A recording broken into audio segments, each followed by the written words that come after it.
2 Chronicles chapter 9. Now when the queen of Sheba heard of the fame of Solomon, she came to Jerusalem to test Solomon with hard questions. She brought a very great retinue, camels that bore spices, an abundance of gold and precious stones. And when she came to Solomon, she spoke with him about everything in her heart. Solomon answered all her questions. There was nothing too difficult for Solomon to explain to her. And when the queen of Sheba had seen Solomon's wisdom, the house that he had built, the food on his table, the seating of his servants, the service of his waiters and their apparel, his cupbearers and their apparel, and the burnt offerings he made in the house of the Lord, she was beside herself. She said to the king, "What I heard in my own land about your words and your wisdom was true. However, I did not believe their words until I came and saw with my own eyes. And indeed, what they told me was not the half of the greatness of your wisdom. You exceed the fame I heard. Happy are your men, and happy are these servants of yours, who stand continually before you and hear your wisdom. Blessed be the Lord your God, who was pleased to set you on his throne to be king for the Lord your God. Because your God loved Israel and established them forever, he made you a king over them to do justice and righteousness." And she gave the king 120 talents of gold, a great quantity of spices and precious stones. There were never such spices as those the queen of Sheba gave King Solomon.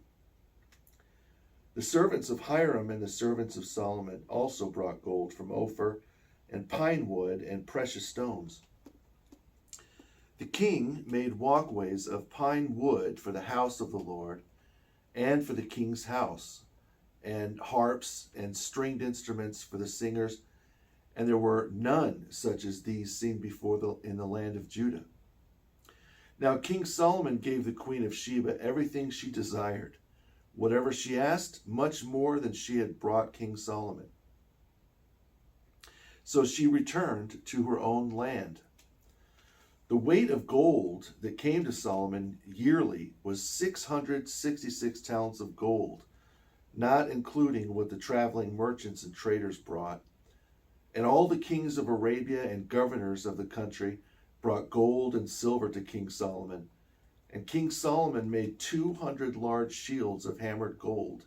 600 shekels of hammered gold went into each shield, and each shield weighed 600 shekels of gold. He also made 300 shields of hammered gold. 300 shekels of gold went into each shield. The king put them in the house of the forest of Lebanon. And the king made a great throne of ivory from elephant tusks and overlaid it with pure gold. There were 6 steps fastened to the golden throne, and there were armrests on either side of the place of the seat, and 2 lions stood beside the armrests. 12 lions stood beside the 6 steps. Nothing like this had been made for any other kingdom.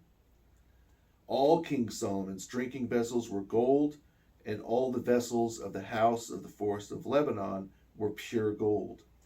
Not one was silver, for this was accounted as nothing in the days of Solomon. The king's ships went to Tarshish with Hiram's servants. Once every 3 years, the merchant ships returned, loaded with gold and silver and elephant tusks and monkeys. So King Solomon surpassed all the kings of the earth in wealth and wisdom. And all the kings of the earth sought the presence of Solomon to hear the wisdom God put in his heart. Each man brought his present, articles of silver and gold, garments, oil of myrrh, spices, horses, and mules, at a set rate every year.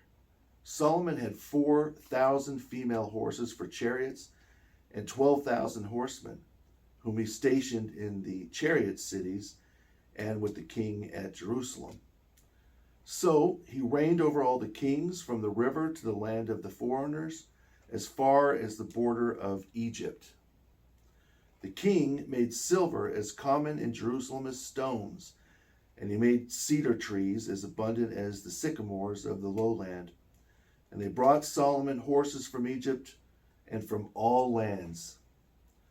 Now the rest of the acts of Solomon, first and last, are they not written in the words of Nathan the prophet, in the prophecy of Ahijah the Shilonite, and in the visions of Joel the seer concerning Jeroboam the son of Nebat?